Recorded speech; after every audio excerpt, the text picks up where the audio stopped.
Day 34 of Bible Bites. God gives laws about clean and unclean foods, purification after childbirth, and how to handle skin diseases. These rules taught Israel about holiness and separation. We're in Leviticus 11 to 13, Psalm 34, and Proverbs 8:1 to 11. Let's see what it means to live set apart for God. Quick prayer. God, thank you for calling us to holiness. Help us taste and see that you are good. Amen. Leviticus 11. Clean and unclean animals. Land animals must have split hooves and chew the cud to be clean. Sea creatures must have fins and scales. Certain birds, insects, and crawling things are unclean. Touching unclean things makes a person unclean until evening. The chapter ends with, "Be holy because I am holy." Leviticus 12. Purification after childbirth.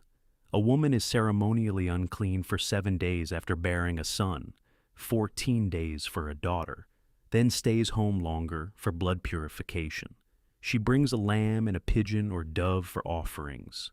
If she can't afford a lamb, 2 doves or pigeons are acceptable. Leviticus 13. Laws concerning skin diseases, often called leprosy. Detailed instructions on how to diagnose, isolate, and declare clean or unclean. White spots, swelling, or raw flesh could indicate uncleanness. Garments with mildew are also addressed. Psalm 34. I will extol the Lord at all times. Taste and see that the Lord is good. Blessed is the one who takes refuge in him. The Lord is close to the brokenhearted and saves those who are crushed in spirit. Proverbs 8:1 to 11. Wisdom calls aloud in the streets and at the city gates.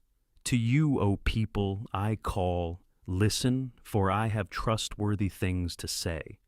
Choose my instruction instead of silver, knowledge rather than choice gold. For wisdom is more precious than rubies, and nothing you desire can compare with her.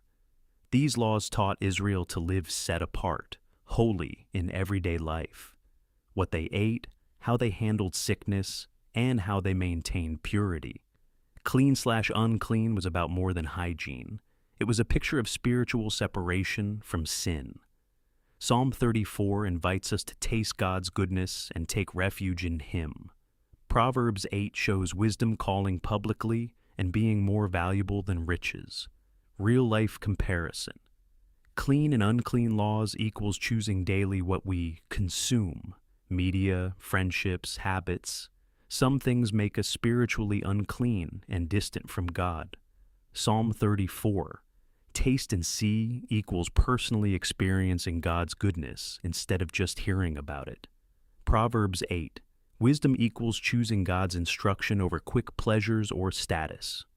It's more precious than anything the world offers. Today, examine one thing you're consuming. Is it drawing you closer to God or making you unclean? Taste and see. Do one thing today to experience God's goodness. Worship, prayer, helping someone. Choose wisdom over quick gains.